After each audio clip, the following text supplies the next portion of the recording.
اندر وہ شفیق ہستی کے کمرے کی جانب تھا۔ وہ جانتا تھا وہ شفیق ہستی جاگ رہی ہوں گی۔ آ جاؤ۔ دروازے پہ دستک پر اندر سے آواز ابھری تھی۔ وہ جھٹکے سے دروازہ کھول کر اندر داخل ہوا۔ سامنے وہ ہستی اپنے بستر پہ بیٹھی سورہ یاسین کی تلاوت کر رہی تھی۔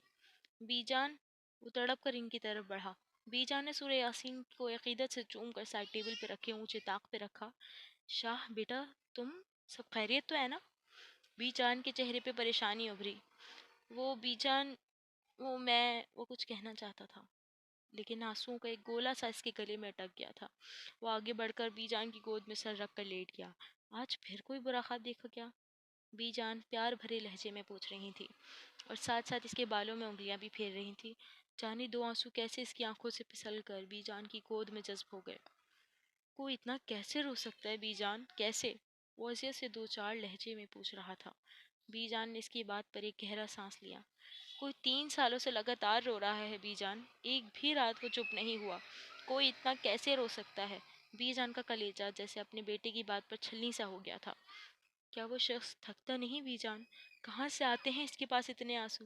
وہ چپ کیوں نہیں ہوتا بی جان؟ کوئی اتنا کیسے رو سکتا ہے؟ وہ بار بار ایک ہی سوال دہرا رہا تھا۔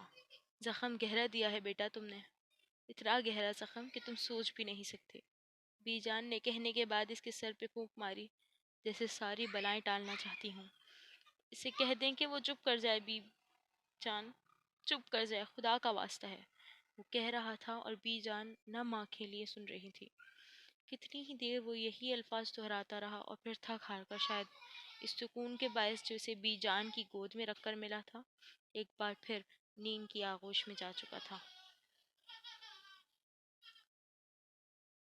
گیلٹ برگس نے دنیا کے انسانوں کو 2 اقسام میں تقسیم کیا ہے، ایک برومائڈ اور دوسرے سلفائڈز۔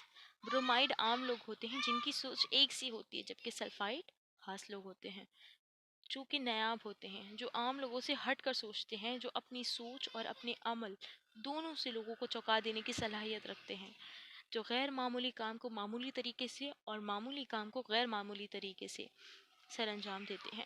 کلاس روم میں ٹیچر کی آواز گونج رہی تھی، اور یہ بی ایس سی کی کلاس تھی، اور اس وقت ان کا انگلش کا لیکچر تھا۔ وہ دونوں دوسری قطار میں بیٹھی تھی، ایک طرف لڑکوں کی قطار تھی اور دوسری جانب لڑکیوں کی۔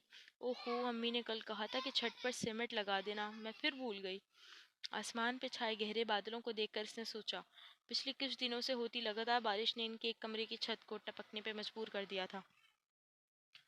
کاش میں سیمنٹ لگا ہی دیتے، اب امی کو محنت کرنی پڑے گی، اور اگر انہیں بھی یاد نہ رہا تو آج رات پھر مس ام ہانم۔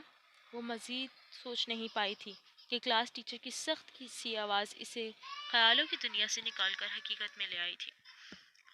یس مس، وہ ہڑبڑا کر کھڑی ہو گئی۔ دھیان کدھر ہے آپ کا؟ میم نے غصے سے پوچھا۔ جی وہ کچھ کہنا چاہتی تھی، لیکن الفاظ دم توڑ گئے تھے۔ اگر آپ جیسے اسٹوڈنٹ کلاس میں ایسا رویہ اپنائیں گے تو باقیوں کا کیا ہوگا؟ غالباً میم کافی غصے میں تھیں۔ لڑکوں کی دبی دبی سی ہنسی کی آواز وہ صاف سن سکتی تھی۔ وہ سر جھکائے کھڑی تھی، واقعی اس کا دھیان کلاس میں نہیں تھا۔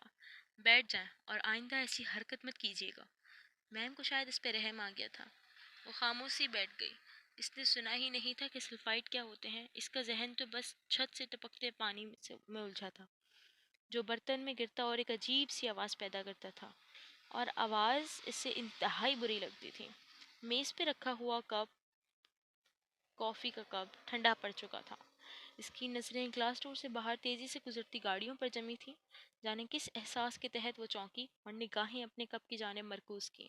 کپ اٹھایا تو کافی ٹھنڈی ہو چکی تھی۔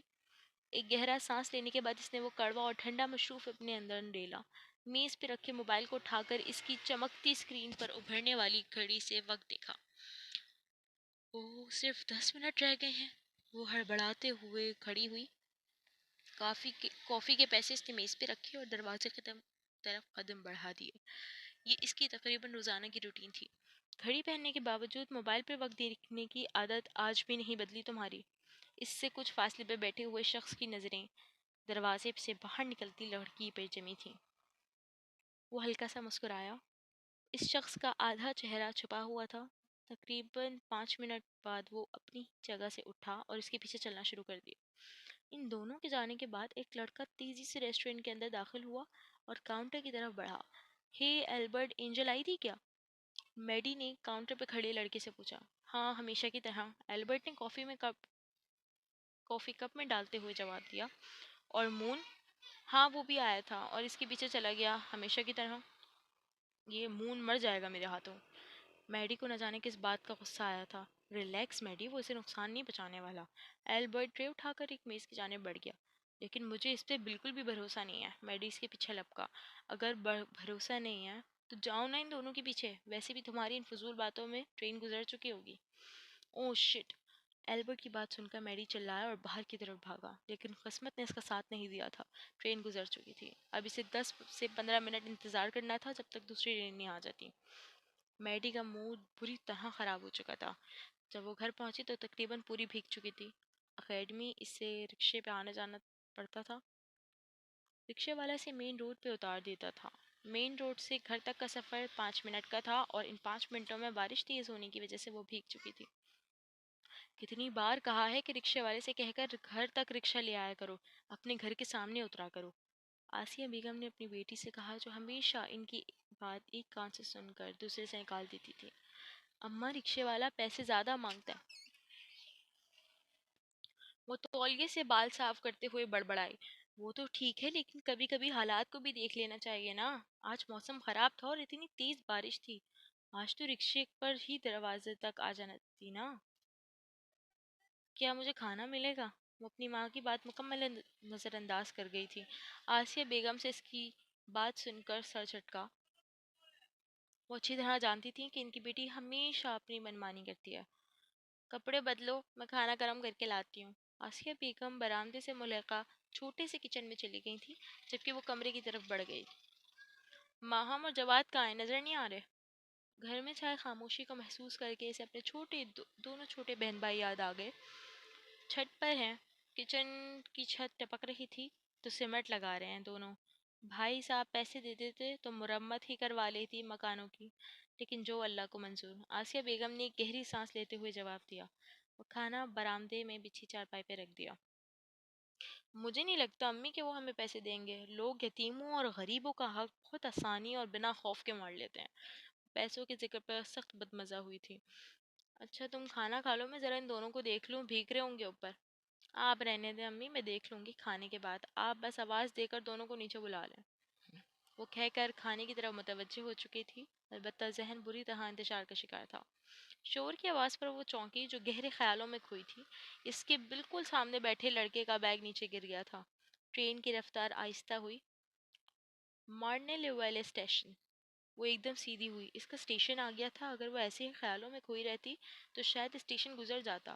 اس نے مسکرا کر اپنے سامنے بیٹھے کم عمر لڑکے کو دیکھا اور آنکھوں سے ہی شکریہ ادا کیا تھا، اور پھر ٹرین رکنے پر وہ نکل گئی۔ اس کے بالکل سامنے وہ گاؤں تھا، ہاں، ڈزلی ولیج، جس سے 1 منٹ کے فاصلے پر ڈزنی لینڈ تھا، شہزادیوں اور پریوں کا دیس۔ اس کے لیے آج بھی ویسے ہی تھا۔ بہت سے لوگ ٹرین سے اترے تھے اور اب ان کا رخ ڈزنی لینڈ کی طرف تھا۔ تھینکس بڈی، ٹرین سے باہر نکلتے ہوئے اس آدھے چھپے چہرے والے شخص نے سیٹ پر بیٹھے اس لڑکے سے کہا، جس نے جان بوجھ کر اس کے اشارے پہ اپنا بیگ نیچے پھینکا تھا۔ اب اس کی نگاہیں اینجل کو ڈھونڈ رہی تھی، جو لوگوں کے ہجوم میں کہیں کھو سی گئی تھی۔ وہ تھوڑا سا بے چین ہوا، پھر اسے ایک طرف وہ نظر آ گئی تھی۔ ہاں وہی، اینجل۔ اینجل کو دیکھتے ہی اس کے چہرے پہ سکون سا پھیل گیا، اور اب وہ تھوڑا سا فاصلہ رکھ کر اس کے پیچھے پیچھے چل پڑا تھا۔ سن رہا ہے نا تو، رو رہا ہوں میں، سن رہا ہے نا تو۔ وہاں ٹی وی کی آواز کم کر لو، کب سے کہہ رہی ہوں۔ وہ اپنی کتابیں پھیلائے بیٹھی تھی، مسلسل آنے والی گانے کی آواز اس کے اپنی طرف مسلسل آنے والی گانے کی آواز اس کی توجہ اپنی جانب کھینچ رہی تھی۔ ارے ہانی، ذرا آ کر دیکھو، آج آر جے کا شو ہے، قسم سے کمال لگ رہا ہے۔ مہم نے آواز کیا کم کرنی تھی، بلکہ باقاعدہ چلا کر کہا، ہاں ہانی آپ ہی، بہت اچھا لگتا ہے مجھے بھی آر جے۔ جواد نے بھی مہم کی پیروی کی تھی۔ عاشقی 2 والا آر جے؟ اوف توبہ، ذرا نہیں پسند مجھے، نہ یہ فلم، نہ اس کے گانے، اور نہ ہیرو۔ اور اگر اب تم لوگوں نے آواز کم نہ کی تو میں امی سے کہہ دوں گی۔ وہ جانے کیوں غصہ کرنے لگی تھی، شاید حالات نے اسے چڑچڑا بنا دیا تھا۔ نہیں وہ آرجے نہیں ہے تو پاکستان کا مشہور، بلاؤں امی کو؟ ہانی نے مہم کی بات کاٹ کر دھمکی دی تو وہ منہ بنا کر آواز کم کرنے لگ گئی۔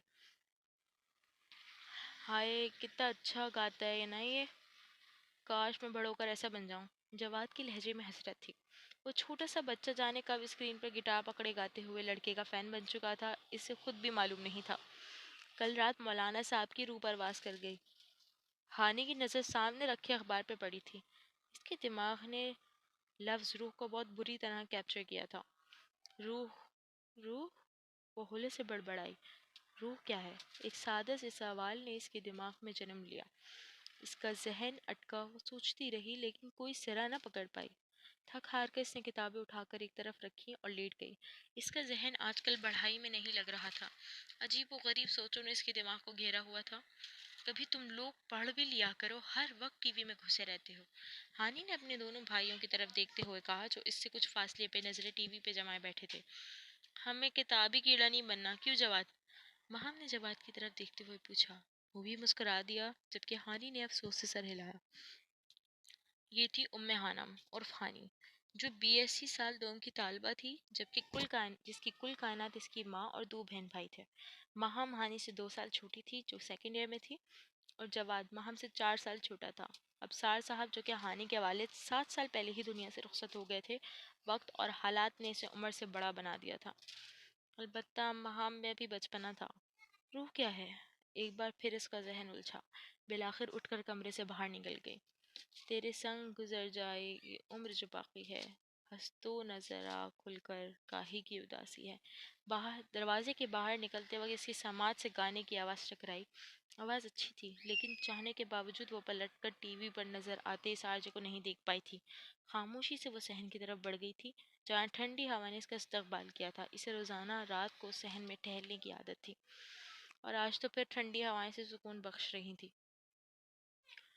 آنکھ میں آنسو نہیں پر رلاتا ہے بہت، وہ دسمبر، ہر دسمبر یاد آتا ہے بہت، ساتھ میری بھیگتا ہے بارشوں میں بیٹھ کر، یاد کے سارے دریچے کھول جاتا ہے بہت، رونتا ہے یہ جہاں کی ساری دیواریں کھڑی، 2 قدم پر لا کر اس کو آزماتا ہے بہت، مسکراہٹ گنگناہٹ کہے باتیں تیری، خواب بن کر رات بھر مجھ کو جگاتا ہے بہت، مجھ کو دے جاتا ہے چھپ کر اس کی خوشبو کا پتہ، ایک دیوانے کو یہ پاگل بناتا ہے بہت۔ پچھلے 1 گھنٹے سے وہ سوشل میڈیا پر مختلف اکاؤنٹس کو چیک کر رہی تھی لیکن وہ شخص اسے کہیں بھی نظر نہیں آیا تھا۔ بیٹھے بیٹھے اس کی نازک کمر اکڑ گئی تھی مگر اس کے تجسس میں ذرہ برابر بھی کمی نہیں آئی تھی۔ بس کرو ماہی، اور کتنا ڈھونڈوں گی اسے؟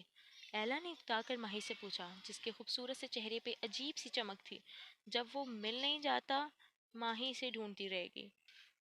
مجھے سمجھ نہیں آتا کہ 5 منٹ کی ملاقات میں وہ شخص تم پر کیا جادو کر گیا ہے کہ تم جو یوں خوار ہو رہی ہو۔ یہی بات تو میں جاننا چاہتی ہوں، اس سے مل کر پوچھنا چاہتی ہوں کہ ماہی پہ کیسا جادو کیا ہے اس نے۔ ماہی پرشوق نگاہوں سے مسکرائی تھی۔ وہ تمہیں نہ ہی ملے تو بہتر ہے، جب بنا ملے یہ حال ہے تو جانے مل کر کیا ہوگا؟ ایلا نے لیپ ٹاپ اس کے سامنے سے اٹھاتے ہوئے کہا، تمہارے منہ میں خاک، میرا لیپ ٹاپ واپس کرو۔ ماہی سخت متبضع ہوئی۔ پہلے ڈنر، تمہیں یاد ہے نا ہم نے پلان کیا تھا آج ڈنر باہر کریں گے؟ مجھے بھوک لگی ہے، جلدی اٹھو، بعد میں ڈھونڈتی رہنا اپنے عشق گمشدہ کو۔ ایلا نے اسے ہاتھ سے پکڑ کر کھڑا کیا۔ ڈھونڈنے دو نا ایلا، شاید مل ہی جائے۔ ماہی کے لہجے میں حسرت تھی۔ ہر چیز کا ایک وقت مقرر ہوتا ہے ماہی، اور وہ چیز اپنے وقت پر ہی ملتی ہے، اگر اسے ملنا ہوا نا تو خود ہی مل جائے گا۔ ارے واہ ایلا، بڑی سمجھدار ہو گئی ہو۔ ماہی نے ایلا کا گال کھینچا۔ تعریف بعد میں کرنا، جاؤ تیار ہو جاؤ، میں دعا کروں گی وہ شخص ایک بار تمہیں ضرور ملے۔ آمین آمین آمین۔ ماہی کی خوشی دیکھنے لائق تھی۔ میں بس ابھی تیار ہو کر، بس 5 منٹ میری پیاری دوست۔ ماہی اس کے گال کو پیار سے تھپتھپاتی کمرے کے سمت بھاگی تھی جبکہ ایلا اس کے پاگل پن پر دھیرے سے مسکراتی تھی۔ شام وہ بہت ہی محیط سے کتاب پڑھنے میں مشغول تھا جب آواز میں چونکا۔ جی چھوٹے بابا سائیں۔ وہ ایک دم پلٹا۔ ارے آپ یہاں، مجھے بلا لیا ہوتا میں آ جاتا۔ حشام نے سید جبیل کو اسٹڈی روم کے دروازے میں کھڑا دیکھا تو کہا کوئی بات نہیں، یہ بتاؤ تمہارا لاڈلا آ رہے یا نہیں؟ بابا سائیں آپ اندر تو آئیں پھر بتاتا ہوں۔ شام نے کتاب خانہ بدوش کو ایک طرف رکھتے ہوئے کہا اور اپنی جگہ سے کھڑا ہو گیا۔ نہیں بیٹا، مجھے ذرا ضروری کام ہے، یہ بتاؤ وہ آ رہا ہے یا نہیں؟ جی بابا سائیں، میری بات ہوئی ہے اس سے، وہ آ رہا ہے۔ شام نے مسکرا کر جواب دیا، ایک شفیق سی مسکراہٹ جو اس کی شخصیت کا حصہ تھی۔ چلو شکر ہے، اس پہ بھی کچھ پڑھ کر پھونک دو جس سے وہ سدھر جائے۔ ناک میں دم کر دیا اس لڑکے نے۔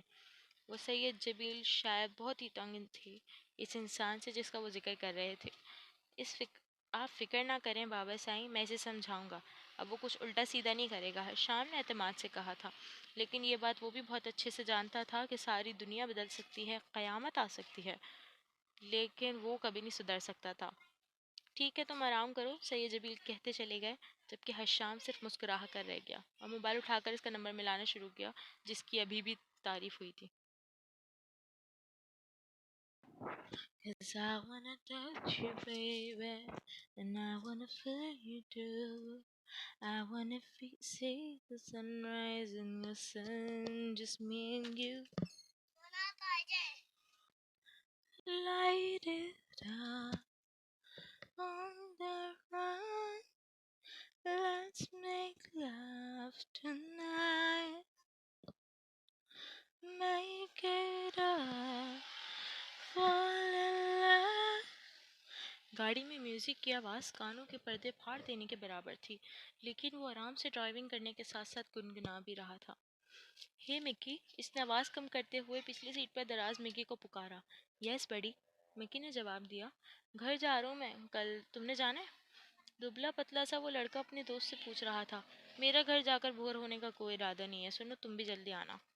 مکی جواب دے کر دوبارہ موبائل کی طرف متوجہ ہو چکا تھا، جبکہ میوزک کی آواز ایک بار پھر دماغ میں چبھنے لگی تھی۔ But you'll never be alone. I'll be with you from dusk till dawn. I'll be with you from dusk till dawn. Baby, I'm right here and holding you when it's wrong. I'll be with you from dusk till dawn. I'll be with you from dusk till dawn. Baby, I'm right here. I'll be with you from dusk till dawn.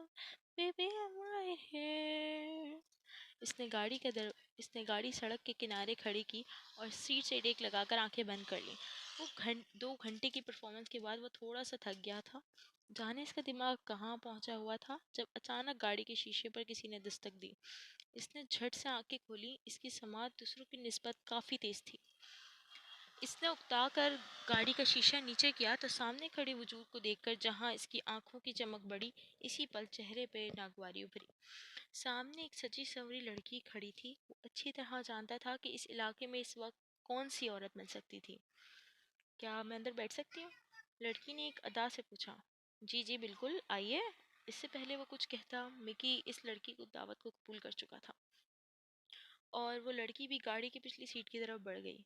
یار گاڑی چلاؤ، مکی نے لڑکی کو اندر بٹھانے کے بعد خپاست سے مسکرا کر کہا۔ وہ بنا کچھ کہے گاڑی آگے بڑھا چکا تھا۔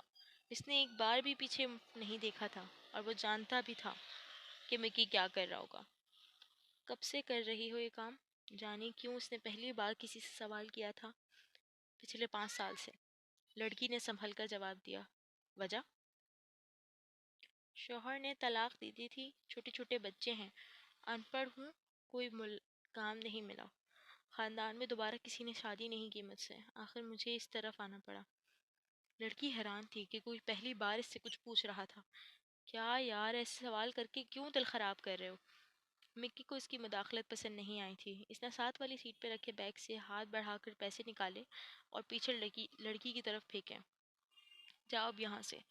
ایک جھٹکے سے گاڑی روکنے کے بعد حکم دیا۔ وہ لڑکی اور مکی دونوں حیران تھے۔ کیا سچ میں صاحب؟ لڑکی کو یقین نہ ہوا۔ دفع ہو جاؤ اب، وہ دھاڑا تھا۔ اور لڑکی بھی ایک پل بھی ضائع کیے بنا گاڑی سے باہر نکل گئی تھی اور اس نے دوبارہ گاڑی جھٹکے سے آگے بڑھا دی۔ پیچھے بیٹھے مکی کی سمجھ میں کچھ نہیں آیا، تو وہ اپنے برابر رکھنے والا شخص تھا۔ وہ تو اپنا حساب برابر رکھنے والا شخص تھا، پھر آج کیسے؟ مکی سوچ رہا تھا لیکن کچھ پوچھا نہیں۔ وہ جانتا تھا آگے بیٹھے شخص کا دماغ کسی بھی وقت الٹ سکتا تھا، البتہ اس کا موڈ بری طرح خراب ہو گیا تھا۔ ہمارے ہندو دھرم میں طلاق نہیں، تم مسلم لوگ طلاق کیوں دیتے ہو؟ اگر طلاق کے بعد اس عورت سے کوئی شادی نہ کرے اور مجبوراً وہ جسم فروشی پہ آ جائے تو اس کا ذمہ دار کون ہوتا ہے؟